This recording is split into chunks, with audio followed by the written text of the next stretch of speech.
Welcome. Welcome to another live, guys. Surprise. Trying to get as many of these in as possible. As I've said on many occasions, I just don't feel that I have a lot of time. So, trying to get as many live sessions touching upon a variety of different topics before I am gone. All right. I made a promise a while ago that I would be dedicated to building Bitcoin related content on X.com all the way to Bitcoin 100,000.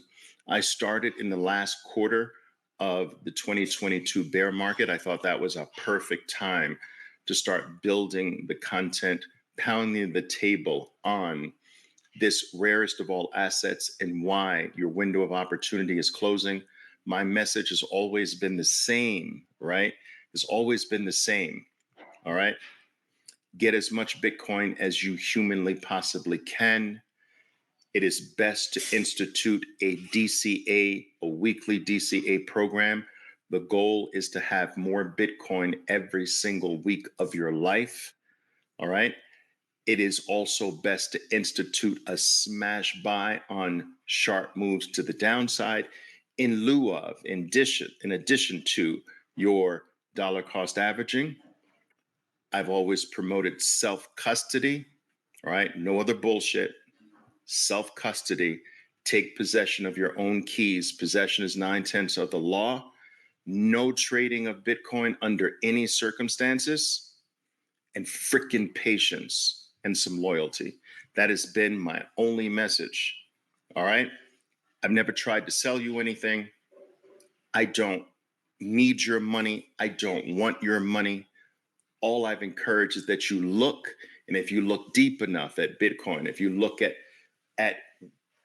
how eloquent and special it is as an asset, how it is the best savings technology under the planet, the best savings technology the world has ever had exposure to, that if you looked deep enough, then you'd institute what I've always pounded the table on.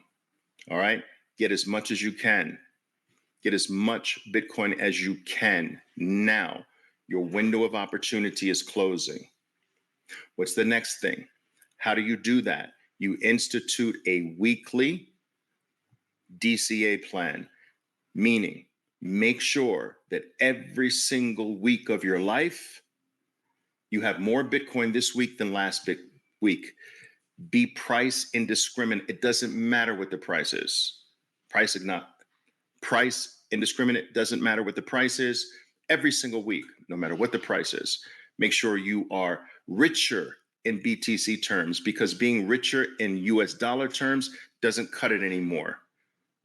The new flex is be richer in BTC terms. So what's been my message from day one? Get as much Bitcoin as you can. The way you do that, weekly DCA, irrespective of price, make sure you are richer in BTC terms every single week of your life. Smash buy program. Every single time there is a significant enough drop, in addition to your DCA, take whatever you have available that you don't need right now and just smash that shit into Bitcoin. All right. That is the smash buy aspect of the accumulation model. That smash buy program can be something like, all right, every $3,000 down, I'm in. I'm smash buying in addition to my weekly. Or it can be a percentage, all right? Or it can just be by whim. I think this is deep enough. I'm smash buying, all right? But those two things operating in conjunction with each other is how you get as much Bitcoin as you possibly can. All right. I've always promoted the fact that this is not another financial asset that you use to buy for $1 and sell for $2, that you don't sell this thing and you don't trade this thing. I've explained to you why. I've done the numbers back and forth. It can't be traded over time successfully, nor should you trade something that represents your freedom from a broken, corrupt system. You don't sell freedom and you don't trade freedom. You don't sit there like a freaking idiot and say, Oliver, now that I'm free, when do I trade freedom back for slavery? You don't do stupid shit like that. No trading Bitcoin, no selling Bitcoin, period. You don't sell freedom and you don't trade freedom. That has always been my message here, despite the fact that the only thing I know in life is trading. And that's coming from me, and that should mean something. That has always been my message here. And my message has always been self-custody. I've even shown you my self-custody solutions using Unchained and even talked about the various cold storage wallets that are my favorite. All right. Self-custody, no trading, DCA, smash buy, make sure you are richer in BTC terms every single week of your life. All right. No selling, self-custody, say that twice, and find some freaking patience and loyalty to something that has delivered for every single person who's banked on it and trusted it over the last 15 years. Have some freaking patience and some freaking loyalty to what has never failed you. No other message. That is it. All right. And I'm going to pound the table on that message until Bitcoin reaches 100,000. And then I'm gone. Because what I'm doing here, guys, is not that I'm gone from Bitcoin. I will never be gone from Bitcoin. I will just be gone from my frenetic pace here on Twitter, on x.com. It's just unsustainable for me. I actually wish I did it. I wish I made my promise up to 75,000. But remember, when I did this, Bitcoin was under 20,000, 17,000, 16,000.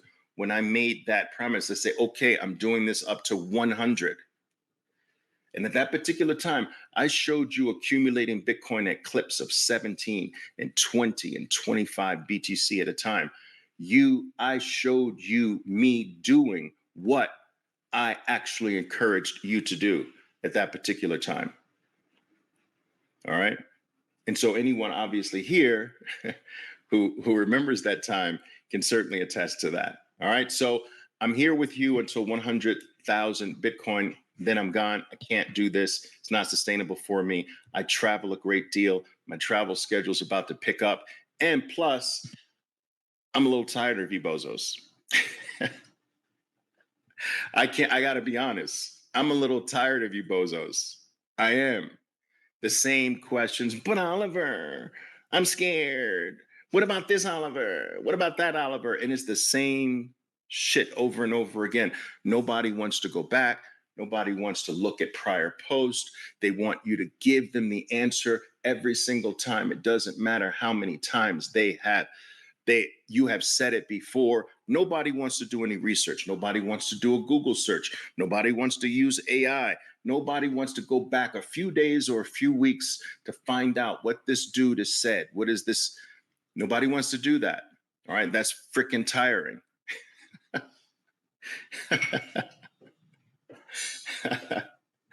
All right, guys. Yeah. That's what I'm talking about. All right. All right. I've got, this is interesting. Stratuswag says, I've got a DCA, dollar cost averaging, going on for 23 bucks a day. Cool. I will say this about this. I've done a lot of studies for you. All right. Well, for me, but I'm sharing them with you. So it's for you too now. All right. Katia, gracias. So I think I should share this with you. I've done a study that compares daily DCA, and I do buy daily. It's not DCA though. I'll explain this in just a moment. So I buy daily, but I've done a study between DCA daily versus DCA weekly. And over a long period of time, the difference is so negligible, it doesn't really matter. So you can do the daily, do the weekly. Now, if I had my choice and someone says, Oliver, I can do both. What do you recommend? I would probably recommend the weekly. All right. Because the danger that can happen with someone on a daily is UTXOs can be too small. Now, if they know about this and can manage their UTXOs and make sure they don't withdraw into self custody until they get a sizable enough UTXO, you can get around that. But that goes into a slight extra layer of complexity. Also, I think that the more sizable, chunky weekly DCA is more psychologically satisfying for the individual. But if you feel that weekly, I'll fall off, Oliver, I know myself. But if I do it daily, man, I will do it daily. But weekly, I might forget, or I might see the price in between my buys and start having psychological doubts. But daily erases that for me. If that psychologically is better for you, again, the difference is so slight between the two, it really doesn't matter. All right. So I just wanted to share that with you. Now, let me explain to you what the difference is between what I do. I buy daily. That's not a DCA, although it still can be considered a DCA. But when I say DCA, I'm talking about putting primarily the same amount every single week. So if you've committed a $100 weekly DCA on Mondays or Sunday night, then you're just going to keep the $100 the same and build your life outside of that $100, right? I've got everything else above $100 to live my life, but this is dedicated to Bitcoin, and nothing under the freaking sun is gonna stop me from doing this 100. All right, nothing. I will have to make everything in my life work outside of this 100. That's a DCA. Now, if you apply that to daily, if it's like, okay, I'm gonna buy $20 a day every single day, no matter what. I have to live my life outside of this $20, but nothing is going to get in the way of my $20 DCA on a daily basis. All right. That's what a DCA is. I don't do that. So here's what I do. I make a living trading markets, trading financial markets. I've done this for 43 years. Okay. So what I do is every single day I am profitable in the markets. I am profitable in most cases way beyond what I need to live by. So what I do is I take a small portion out of every single daily profitable day, and everything else above that goes right into Bitcoin every single day. Every day. Do you understand? So let's say, for instance, I've decided I'm gonna live off of $1,500 a day. All right. I'm going to take $1,500 a day to live my life every single day. Any day that I am profitable beyond $1,500, and that's almost every day, most days, but any day I'm profitable beyond that, any penny, any dollar above $1,500, that's going directly into Bitcoin. Now, I have to manage this appropriately because my payout on trading is once a month, but I do it every day. So from cash reserves, I have cash reserves, and I'm building trading profits for a payout once a month, right? So if I make $6,000 on this day, $1,500 comes out, right? $4,500 gets taken from my cash reserves, right, to go into Bitcoin because I can't get the 4,500 or the 6,000 out of the trading account only once a month. So I'm drawing from the cash reserve, and once a month, anything I've drawn into Bitcoin, that cash reserve gets replenished by my once a month payout on my trading.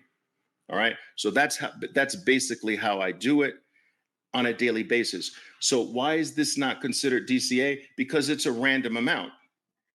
I don't know what my profitability. Sometimes it's razor thin, sometimes it's hefty, sometimes it's gargantuan. Today, today I will show you. I will show you what it was today. Let me try to do this for you. So today my trading profitability was razor thin, right? It wasn't as big as normal.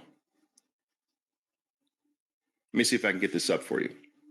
But so I think that what will also help a person determine whether it's going to be, right, whether it's going to be, let me get this up for you here.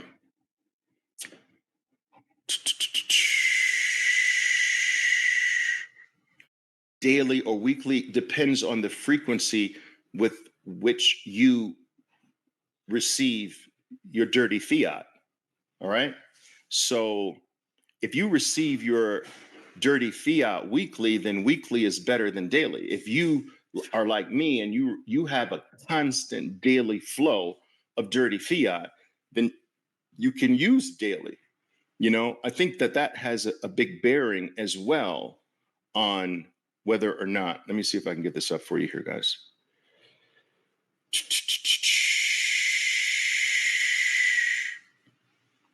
Wait. What are we doing here? Share screen. The heck here.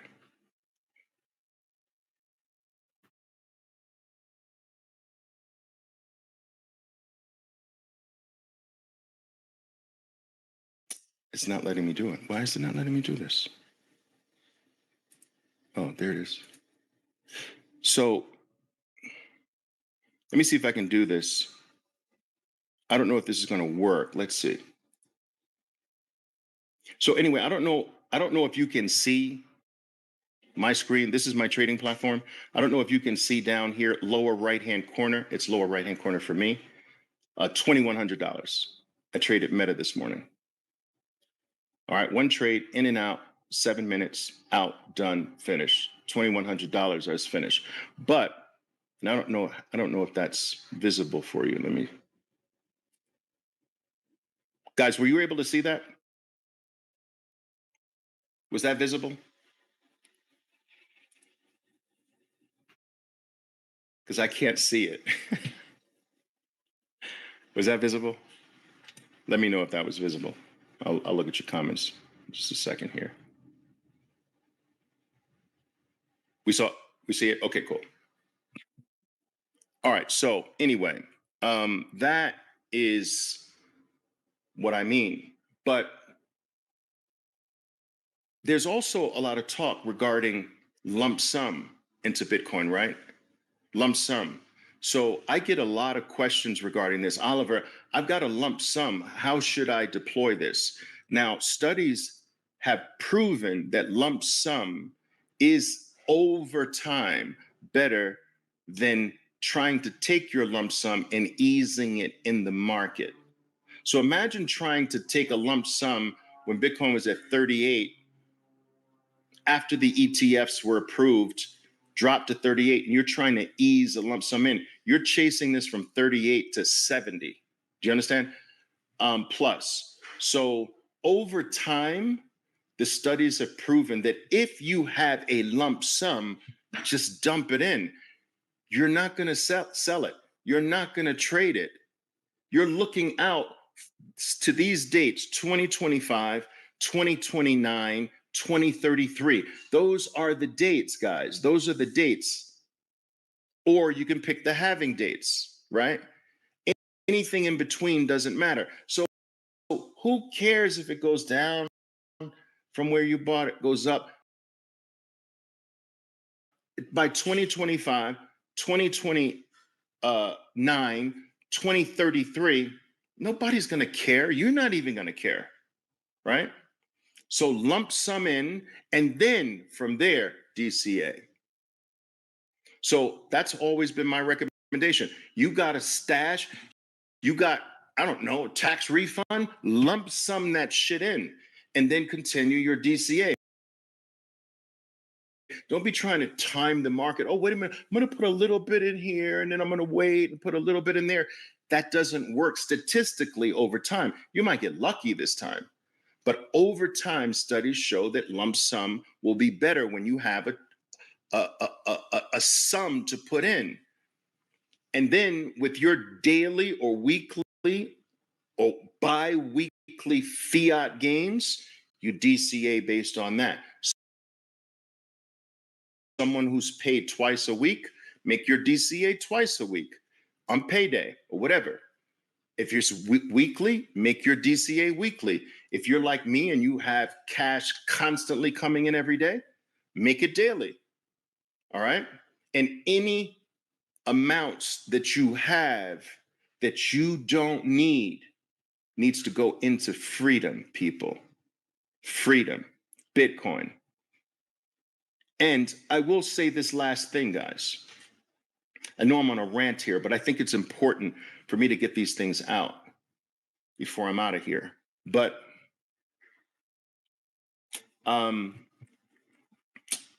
what's the point I wanted to make here?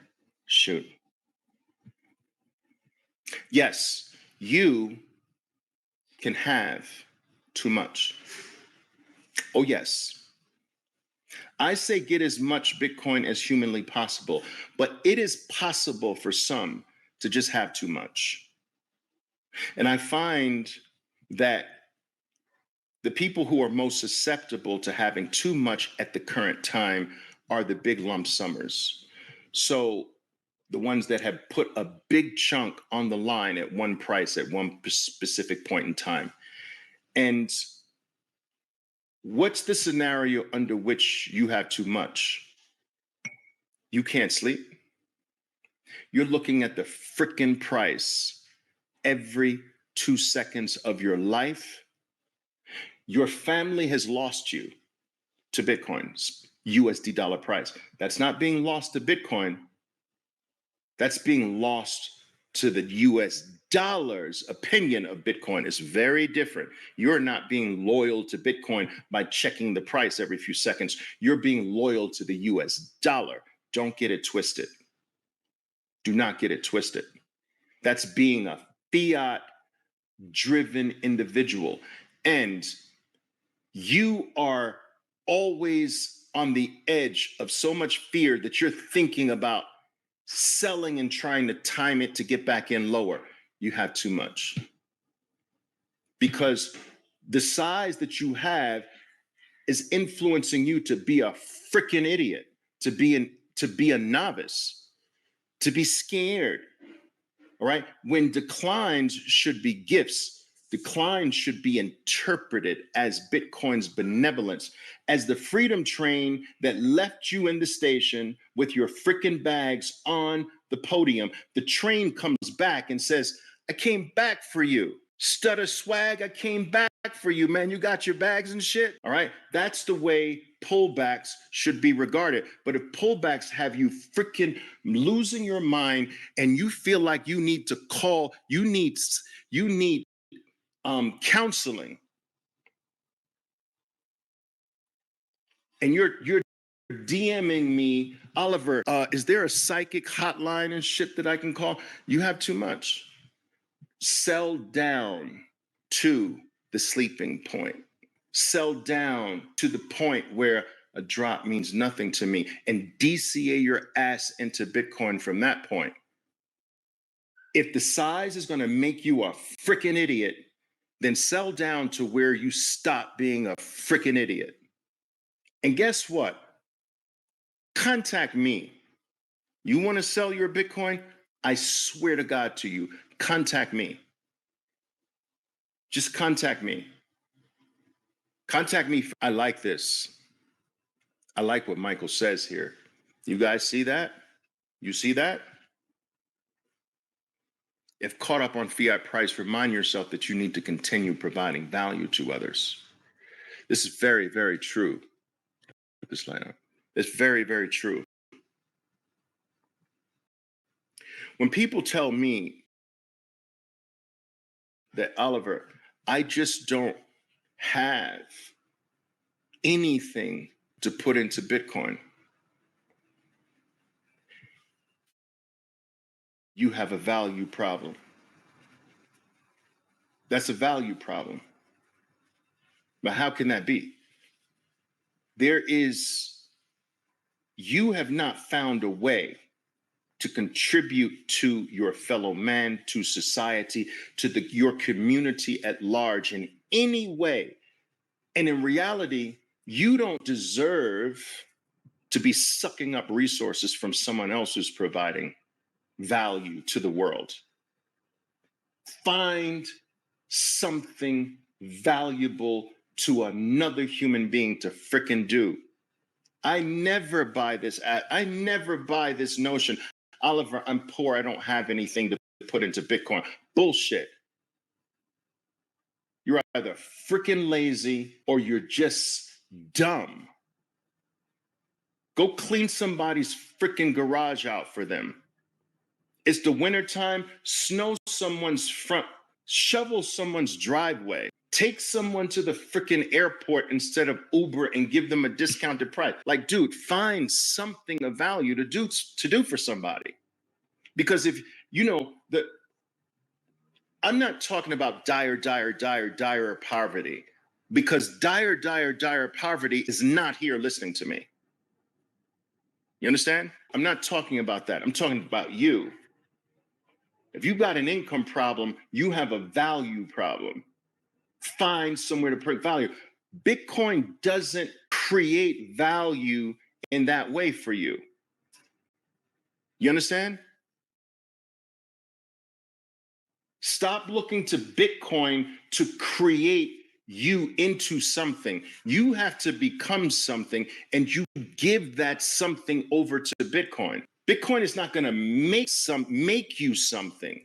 You have to become something of value, and you give that value to Bitcoin. Some people have said, I have the gift of communication. Okay, I give that to Bitcoin.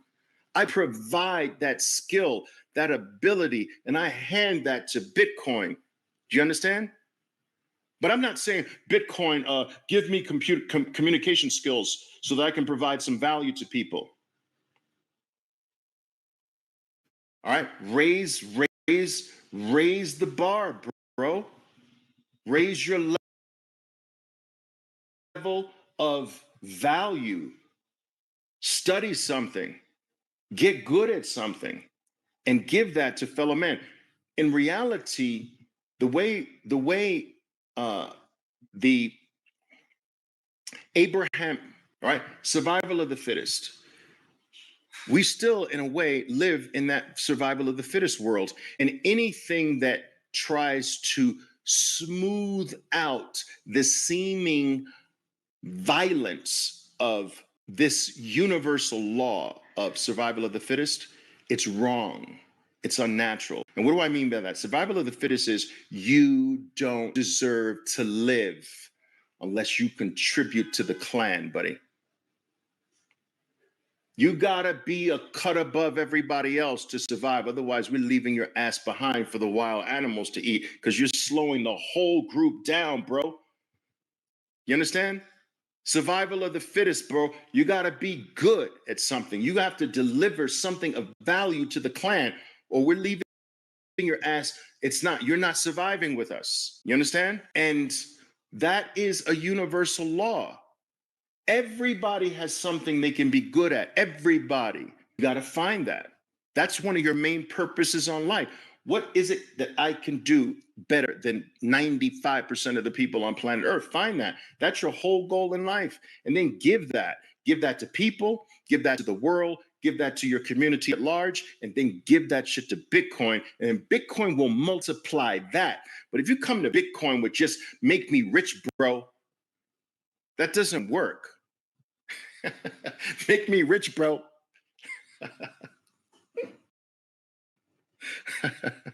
Let's do a technical analysis on Bitcoin right now. But I do want to preface what I'm about to go into with something very important. I need you to understand this. Technical analysis in many respects, and especially as it relates to Bitcoin, is just the practice of astrology for men. Drawing lines and circles and Fibonacci retracements and doing a little art piece on freedom is really freaking stupid in a way. You can't be drawing lines on freedom. What the fuck are you doing?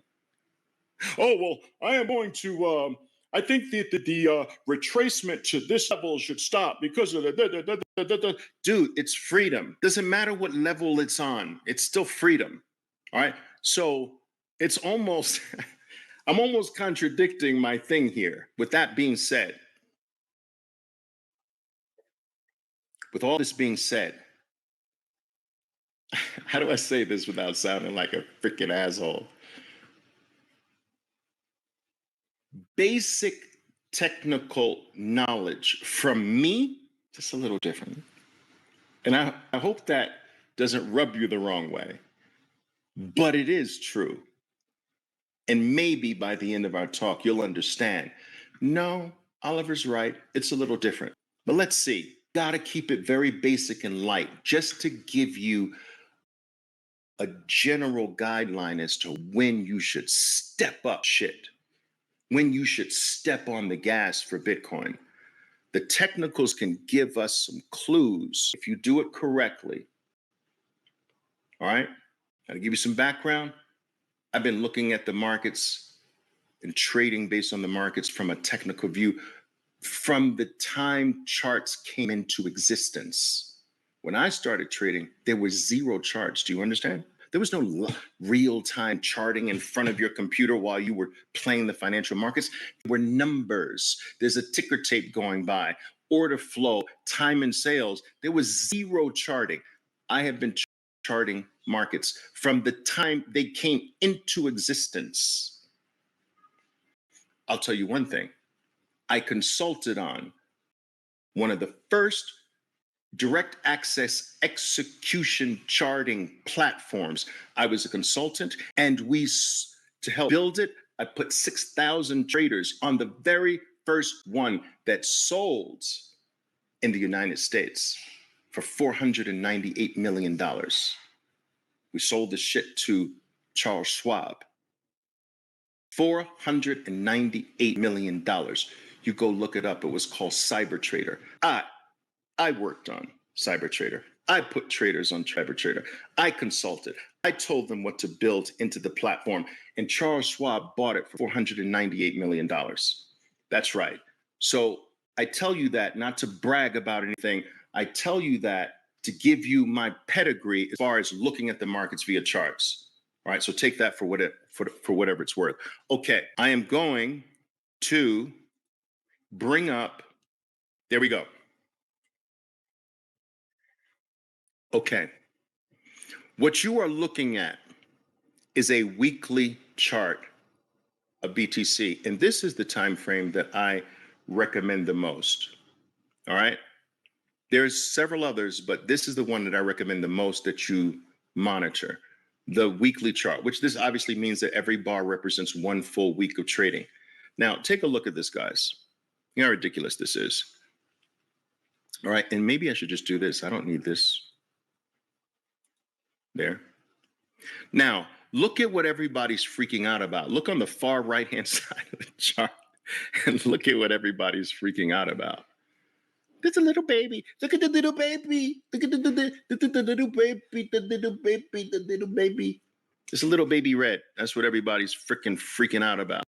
Isn't it cute? Look at the baby, the baby. Okay.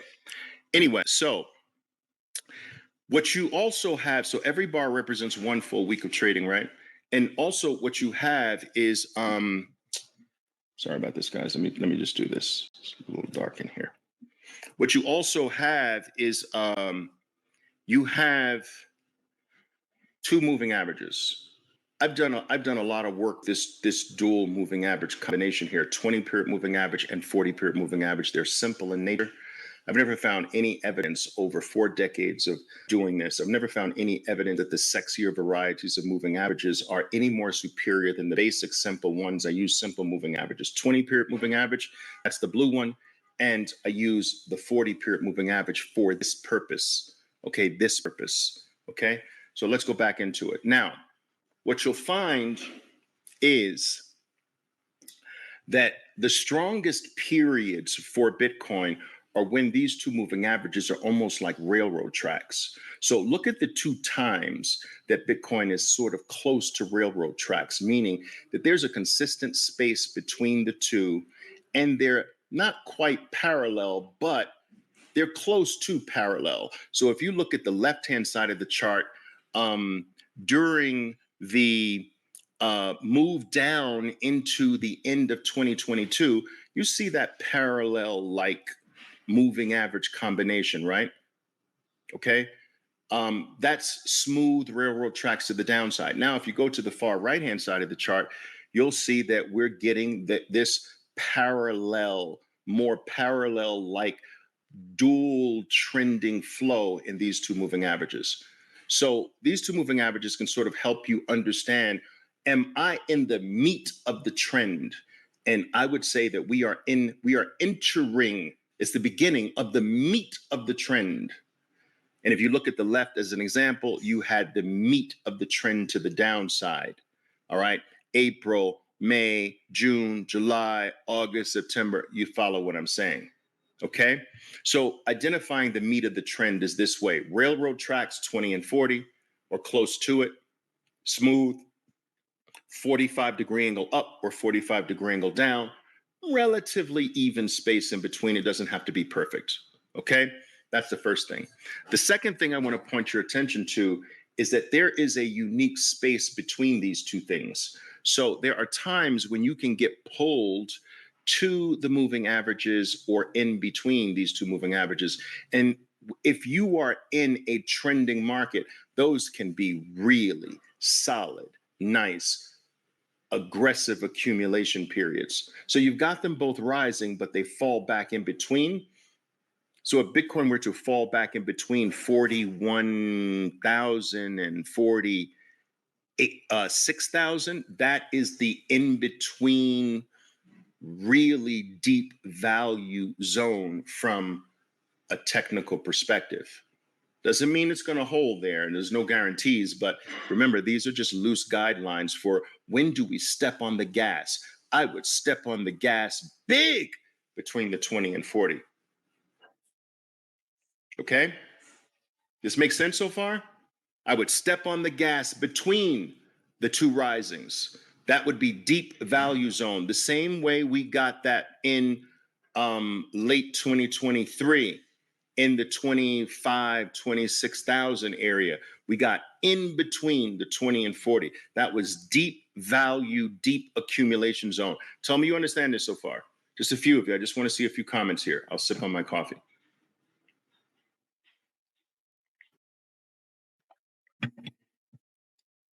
Talk to me. I don't see anybody commenting to me. Anybody, just tell me. Otherwise, I'm not going to go on. It's okay. We can end it here.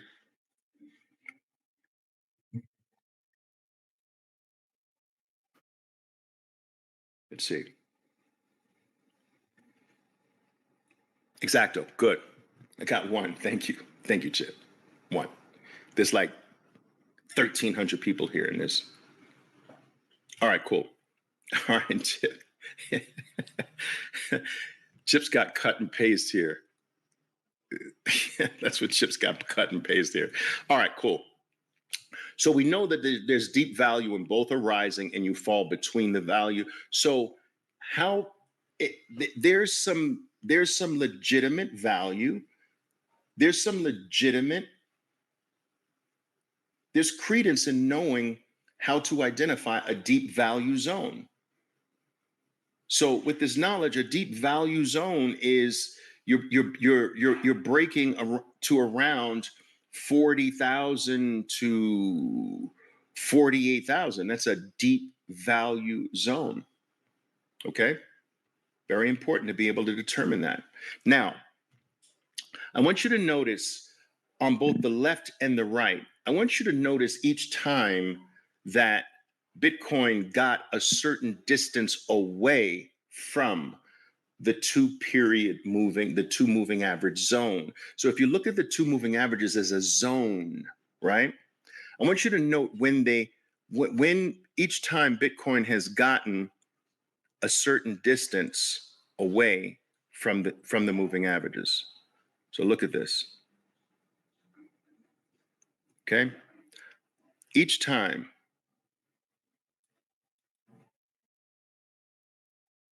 Okay? There's a certain distance. What am I doing? Why can't I do this? Let's do it like this. Come on, bro. Okay, each time. So we're looking for space, right? You're looking for space.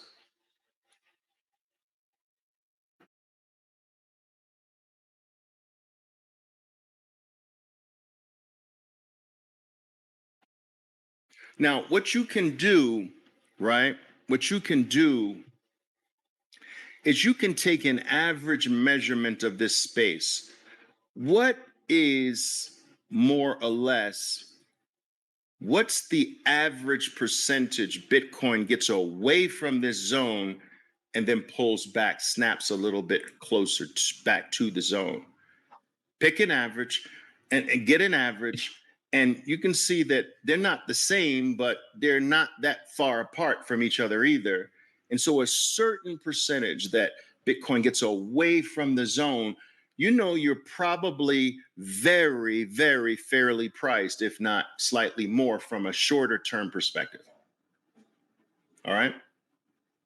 Now, these are some things that I get into with my traders, and we create what it's called a DCA on steroids program using some of these technicals. So we're never going to stop DCAing, but we are going to have 3 different DCA sizes. So I'm going to have a DCA size for when we are fairly priced right there. I'm going to have a DCA size when we are in deep value, and I'm going to have a different DCA size when we've just broken deep value, and that's generational wealth opportunity time. All right. So you've got a little ahead of itself. All right. Little ahead of itself here. That's regular DCA size. Value DCA. That's double. And generational wealth DCA is triple, let's say. And that's how you create a multi-tiered DCA level using some technicals. All right, again, just loose guides, guys, just loose guides. All right, just loose guides. And the last thing I will say, and you don't need very much after this, is that the crossovers can mean something. And I'm not a big crossover moving average guy, but where it can come in handy is when these 2 moving averages cross, right? But the first thing you need is a big drop or big rally to cross the moving averages. All right? And if this big drop rallies back and you have a cross, that will tend to be a failed rally and you drop. Same thing on the downside. All right. Let me just do it like this. This move up crossed the moving averages. Now look at the cross. See the cross right there? So that move up crossed the moving averages. So now the pullbacks are buyable. Pullbacks are buyable after the cross. All right. If I were a seller of Bitcoin and I'm not, this drop crossed the moving averages right there. So then now pullback rallies are fake. Rallies are fake. You see? Rallies are fake until you get the cross again. Now pullbacks are buyable. Boom. Pullbacks are buyable. Boom.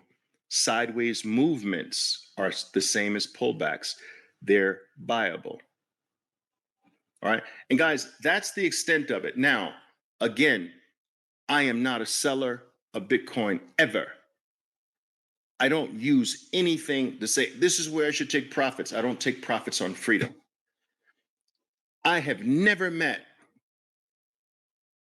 and going on 5 years now, I've never met a person who has traded Bitcoin and wound up several years later with more than where they started. Never, never, never. Guys, and I speak to thousands of people all over the world. I've never met one. It's almost a guaranteed way of winding up with less Bitcoin. Do you understand me? I've never met someone who's done this well. You always wind up with less, but the people who come out way ahead are the people who don't sell, and they use the downward movements to get Bitcoin richer every week. All the way in the downtrend, they're just getting Bitcoin richer, not fiat richer, Bitcoin richer every week. And when Bitcoin turns, OMG, they just surge to massively bigger, wealthier, richer. You understand? And they always beat the person trying to time it, who always winds up with less. I've never met one, not one. I met someone who get lucky and they think that that's normal. They think that's going to last, but no. All right. Okay. That's it, guys. Just wanted to quickly, a light little touch of,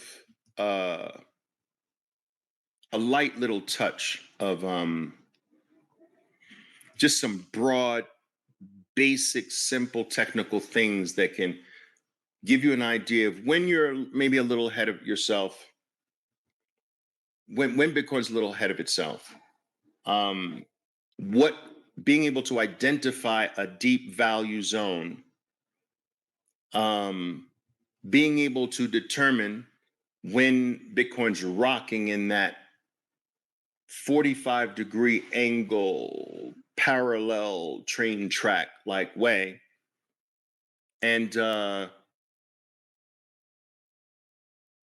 when it's generational time, generational accumulation time, generational wealth accumulation time.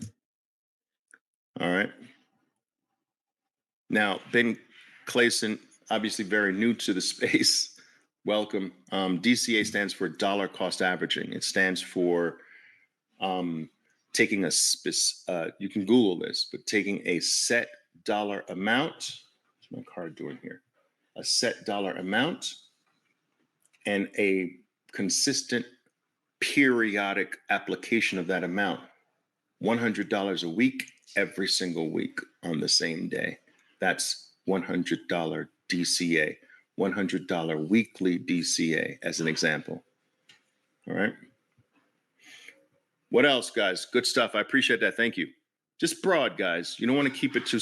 I find that a lot of people are try to get too sophisticated and too fancy with their charting. And those are the people who are usually trying to sell you something anyway, right? Because they have to make it seem like it's overly complex. Dude, it's up bars and down bars. It's not freaking rocket science. It's green bars and it's red bars. Like, come on. And if your chart looks like a freaking bowl of spaghetti, you've gone way off the deep end. I'm telling you. It's just basic things to visually come up with, you know, we're visual in nature. So visually seeing value zones and things like that, and having some framework of when to know, wow, there's a lot of space in Bitcoin, and that key moving average zone is probably a little ahead of itself right now. You know, just basic things like that. But you know, if you've got freaking 150,000 different lines on your chart and squiggly lines and the crossovers, and you've got checking the planetary alignment of Jupiter's in orbit. That. Ridiculous, dude. At the end of the day, it's up bars and down bars. You know, it's not rocket science like that. It doesn't require that. All right. I think this is a good question here. What's your end game for Bitcoin? To use it as money or eventually sell for dollars? Selling for dollars, never. Why would you go back to what is going down every single second of its existence and purchasing power? Why? Bitcoin is the freedom and the escape from that. So selling back into that doesn't mean is stupid. Now, trading Bitcoin for something that is immensely important to you, I'm okay with that. You have a dream. You've had this dream since you were a kid. You promised your mom. I'll tell you a story. I'll tell you a story that'll sum up exactly what I feel is acceptable. I had a guy, I was speaking in Barcelona, and I had a guy travel from Italy to come be with me at that talk. It was like a 2-day talk, right? And he came with his wife. He didn't come with his mother. He didn't come with his mother, but he came with his wife and his kids. And he had been following some of my Bitcoin talks at the time. And he said, Oliver, I want to tell you that you changed my life. You see, I'm a waiter. He had a beautiful wife and family. I'm a waiter in a restaurant in Italy. I don't make that much. I'm the only worker in my family. I don't want my wife to work. I want her to do the most important thing in life that a mother can do, which is to make sure the kids are okay. And so I work all day long. I don't make a lot, but my life's been changed because over the past 2 years, all right, I started with you when Bitcoin was 3,000, as low as 3,800, and it freaking changed my life. And he said that I'm struggling with your message that you're never going to sell Bitcoin.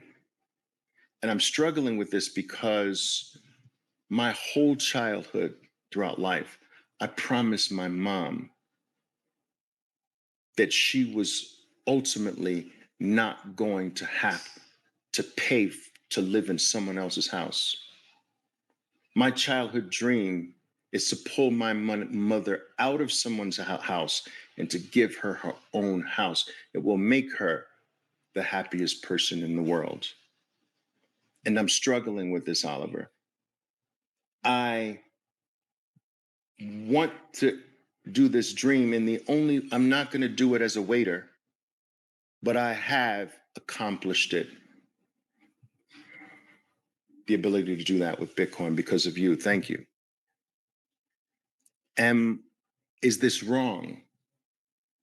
And I was like, dude, this is your mother.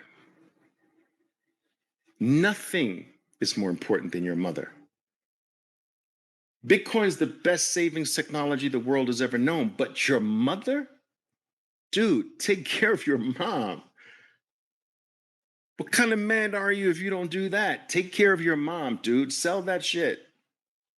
If that's your lifelong dream, trade your Bitcoin in for that house. Make her the happiest mother on planet Earth. By all means. And start again. You've accomplished a lifelong dream. You've made a mother the happiest mother on planet Earth. And so at the end of the day, value is to be used for things like that. There are certain things that I believe it's okay to trade for. Travel. If you have not traveled, you're not living the full potential of a human being on this planet. Travel. You may not be able to do it frequently, but travel. Experience different parts of the world. Get in touch with other cultures, man. What that will do for you and your soul is far more valuable than anything else. It raises the spirit, it deepens the soul, and a raised spirit and deepened soul will produce more, be more. At the end of the day, you are the ultimate value, and anything that adds to you, anything that increases you, anything that raises the level of who you are is worth it all. Okay? Travel does that. Okay? Memories. Memories, guys. At the end of the day, it's the only thing we have, right? Memories, but special ones. Those are okay. Go after good memories. Build good memories in your life. Have a collection of really special memories that you can sit on a freaking porch with your rocking chair and some Kool-Aid in between the other rocking chair, and some of your best friends can come visit you and reminisce about special memories. Kool-Aid, 2 rocking chairs. And speaking of rocking chairs, let me just say this. Every person is not meant to be in your life forever. Most people are not supposed to be in your life forever. You see, if our life were to represent a novel, there are multiple chapters in a novel, and most people that come into our life pop up in chapter 2 of our life's novel. Maybe they're supposed to be in the novel up until chapter 6. So from 2 to 6, they're supposed to be there, and then after 6, that character's supposed to die out in your novel. They're not supposed to be there. They're supposed to leave or something. And if you try to keep people in your life longer than they're supposed to keep in your life, this will affect your life negatively and will affect your ability to accumulate Bitcoin and do the right thing. Every person is not supposed to be what I call a rocking chair friend or person. If you get 1 or 2 rocking chair friends, what do I mean by rocking chair friends? That picture I gave you, rocking chair, little small table, pitcher of cool lemonade, right? Porch, rocking chair, pitcher of Kool-Aid, another rocking chair. Who's in that rocking chair when you're 88 years old, reminiscing about memories? Who is that? Is that person in your life now? Probably not. Maybe. Every single person I am monitoring. Is this a rocking chair?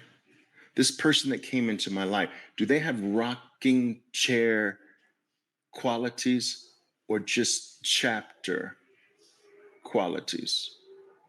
And putting them in these categories appropriately, I think is very important, right?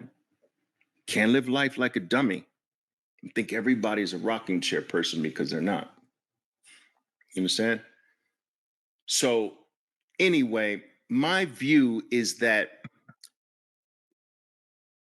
when every fiat currency in the world is dying and Bitcoin is rising against every currency, the ultimate stop is when Bitcoin becomes a thriving global medium of exchange and it becomes the dominant unit of account. Then you can think about using it every single day. Can you always trade it for things that are very special to you? Yes, but make sure you have some plan, like a limited plan, like I will never get rid of more than 10% of my stack in any given cycle. So let me give you, Bitcoin has 4-year cycles. And I give you these years for a purpose, people. 2025, 2029, and 2033. I don't spit those numbers out randomly. Those are based on the past. That's the only thing we have. It could be broken, but based on the past, those are typically the years of the top of a cycle. Make sure that you have something structured if you're going to be using it for something of value, something of so special to you. Don't be using it to fill up your gas tank. Buy fucking coffee. All right. Use dirty fiat for your bullshit to pay your mortgage or your rent. That's bullshit. Special, but like this kid buying his mom a house, his childhood dream since a little boy, like that. No more than 10%, something like that. And you'll be fine forever like that. You'll be fine forever.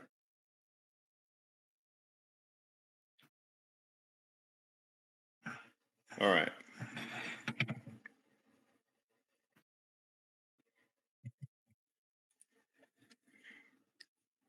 Thoughts on selling some Bitcoin to fund a trading account? If I were your dad, I'd be like, are you freaking stupid?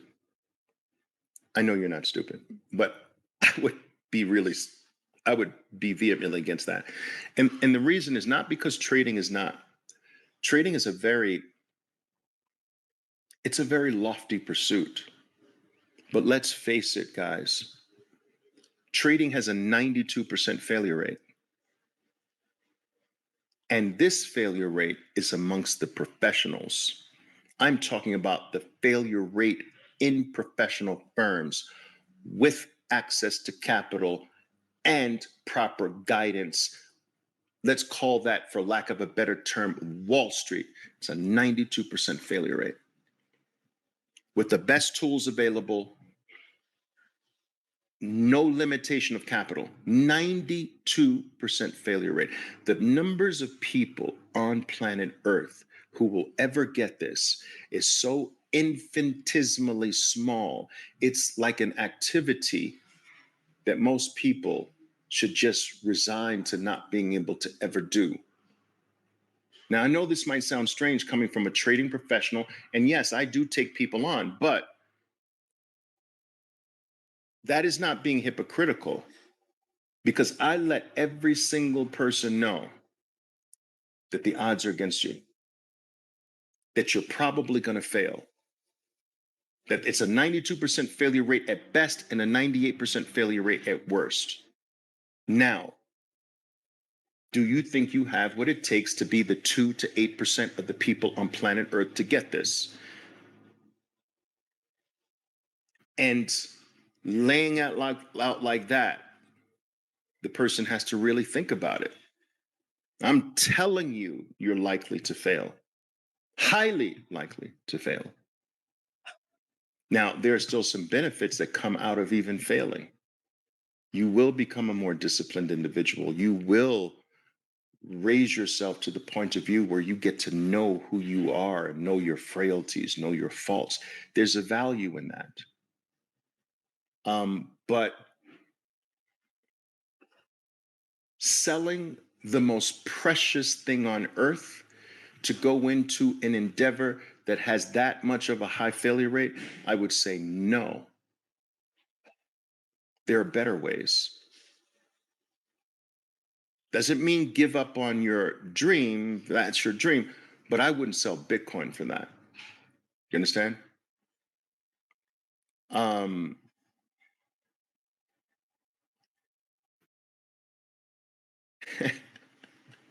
Just don't trade, guys. Just accumulate Bitcoin, man. Don't trade. Unless it's a real deep passion, don't do it. Its failure rate's too high. All right. Good. I appreciate this, PPM. I appreciate it. Thank you, PPM Black. Jay, thank you very much. Grateful to have come across your account. I appreciate that. Awesome. Cool. You're quite welcome. Yeah. I'll use your W-2 income for that. Excellent. Excellent. And look for someone, guys. I'm not trying to plug anything I do here, but I do fund traders who really understand. I know, Oliver, the odds are against me. I get it. I know I'm probably going to fail. I still want to try this. All right. Nothing wrong with that. If you understand and it's a passion and you understand, I'm not going to see results right away, man. I got to put in the work and it's going to be a long time before I see results. If you understand that, all right, you know, I have a program where I'll fund you the capital to do it and provide the training. But you have to understand this is not for 99% of the people on earth. And you are far better accumulating Bitcoin. I'm telling you, you're far better. You're far better accumulating Bitcoin. I appreciate it, Chip. Thank you. Oh, that's interesting. You trade better with your own capital. That's really interesting because most people trade better when it's not their capital. You see, most people will be stupid and undisciplined with their own capital, take unnecessary risk, do the wrong thing.